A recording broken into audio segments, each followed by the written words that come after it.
The cold, light rain of a Tuesday tapped against the cracked window pane, blurring the view of the narrow, unpaved street in the outskirts of the city. Inside the small room that served as both living room and kitchen, the air was heavy with the smell of reheated coffee and the dampness creeping up the peeling walls. Noah, a boy of only 10 years old, but with eyes that seemed to carry decades of exhaustion, watched his mother, Sandra, sitting at the worn Formica table. She held a letter with bold official lettering announcing an eviction order scheduled for the end of that week. The silence in the house was oppressive, broken only by the rhythmic sound of water dripping into plastic buckets scattered across the floor, creating a melancholic symphony that felt like a countdown to the end of the only refuge they had known since Noah's father abandoned them. The setting reflected a dignified yet desperate poverty, where every object told a story of repairs and improvisation. An old tube television sat unplugged in the corner, while overdue electricity and water bills, each stamped with a red warning, formed a messy pile on top of the loudly humming refrigerator. Noah wore a faded hoodie, 2 sizes too big, constantly pulling the sleeves down to hide his hands, trembling from cold and anxiety. He didn't cry. Instead, he stood rigid, almost military-like, watching his mother's slumped shoulders as she quietly sobbed, hiding her face in hands hardened by years of cleaning work. The dim light of a single bulb flickered overhead, casting long shadows that seemed to swallow what little dignity remained in that humble home. The humiliation reached its peak when a harsh knock struck the door, without courtesy or hesitation. It was the landlord, a man in a cheap suit with an icy expression, accompanied by an assistant holding a clipboard. Without asking permission, he stepped inside, ignoring the simple plate of food on the table and the terrified gaze of the child in the corner.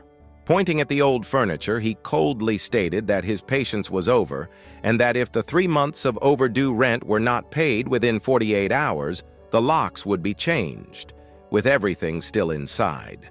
Noah felt a knot tighten in his throat as he watched the man treat his mother as if she were invisible, a financial inconvenience to be removed as quickly as possible to make room for someone who could pay.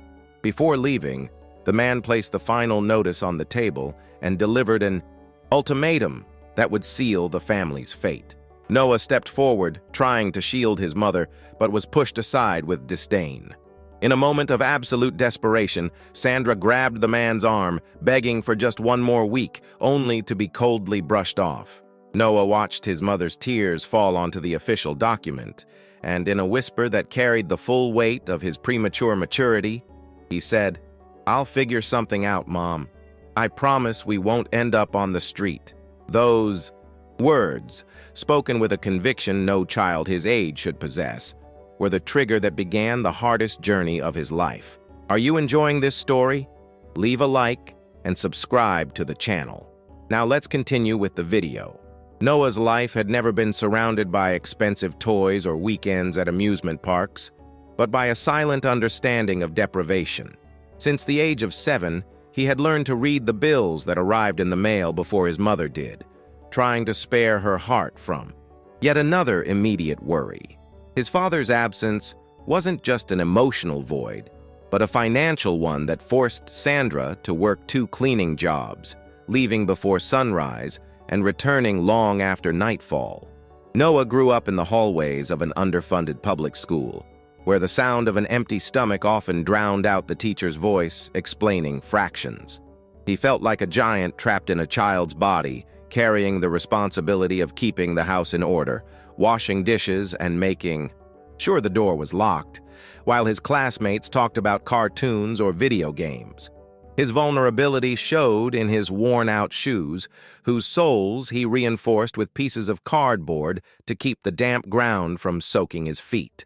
He was the kind of child who apologized for growing, afraid that outgrown clothes meant another impossible expense. In the neighborhood, he was known as the serious boy who never chased a soccer ball, but was always carrying heavy bags for elderly women in exchange for a few coins. Every cent he earned was stored in an empty powdered milk can hidden under his mattress. a secret treasure he planned to give his mother on her birthday. But that small amount, saved over months of extreme frugality, now felt like a drop in the ocean compared to the monumental debt threatening to push them onto the streets. That night, after the landlord's visit, Noah and Sandra shared a moment of painful, genuine connection at the small dining table. With trembling hands, Sandra tried to explain that life was unfair, but that they still had each other. Noah simply held her hand, feeling the rough texture of skin worn down by harsh cleaning chemicals. There were no false promises or sweetened words, only raw dialogue, filled with pauses where fear spoke louder than hope.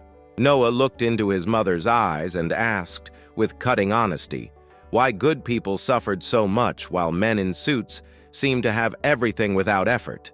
Sandra had no answer.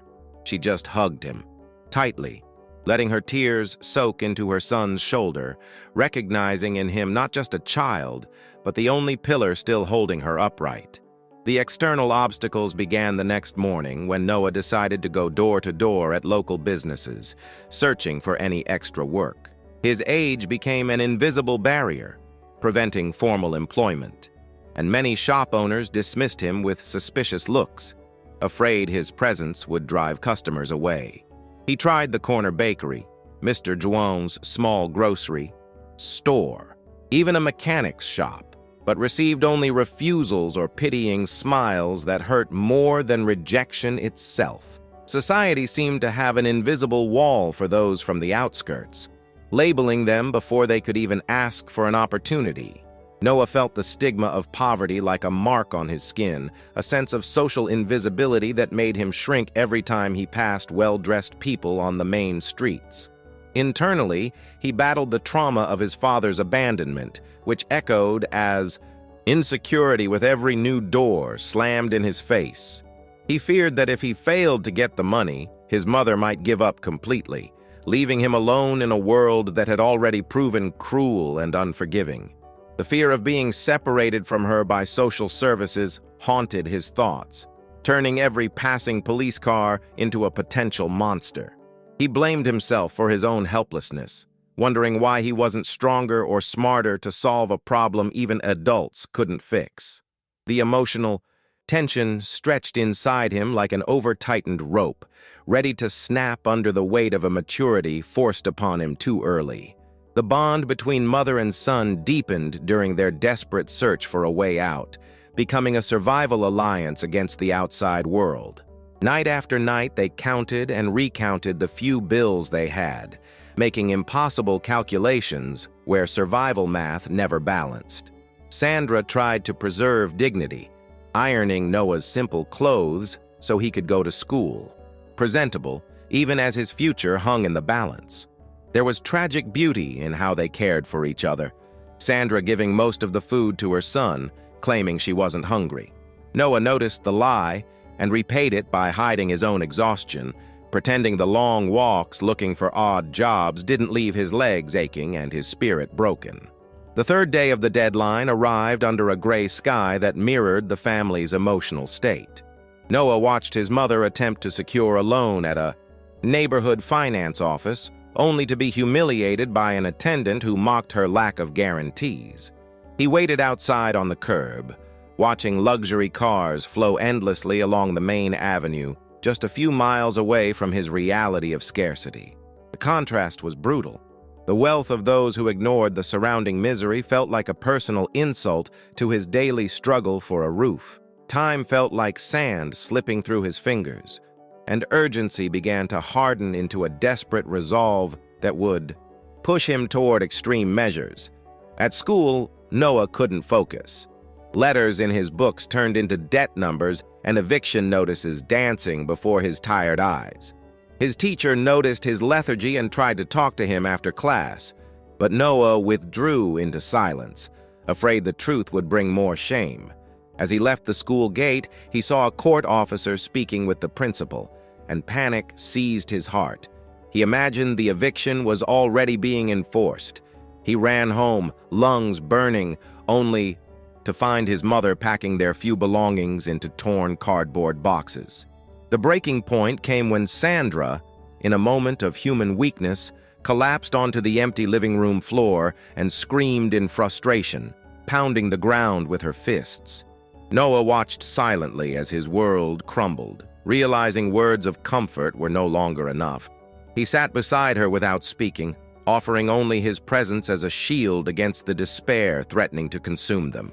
In that moment, he realized the solution wouldn't come from a miracle or the kindness of strangers, but from a personal sacrifice he was beginning to plan in his child's mind. Seeing his hero defeated became the final fuel for the courage he needed. Determined, Noah grabbed his small savings can and left the house without warning, heading toward the city's commercial center. He intended to sell his most precious possession, an old wristwatch, the only thing his father had left behind before disappearing.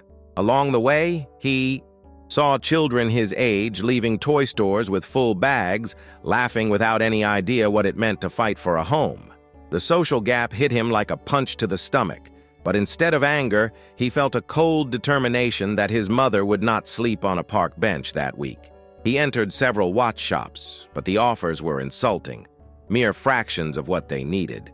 Hour after hour passed, each rejection hammering another nail into the coffin of his hope. He even considered begging, but the pride Sandra had taught him stopped him. Then he spotted a large antiques fair in the central square, where wealthy collectors browsed valuable items.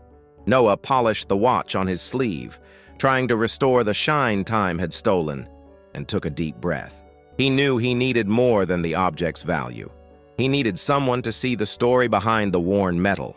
A security guard tried to block him, judging his humble appearance as a threat to the refined environment. Noah didn't retreat. He stood firm, holding the watch in his palm, tears of determination in his eyes. A crowd gathered. Standing on a small wooden bench, Noah began to speak, not shouting, but with a voice heavy with honest pain.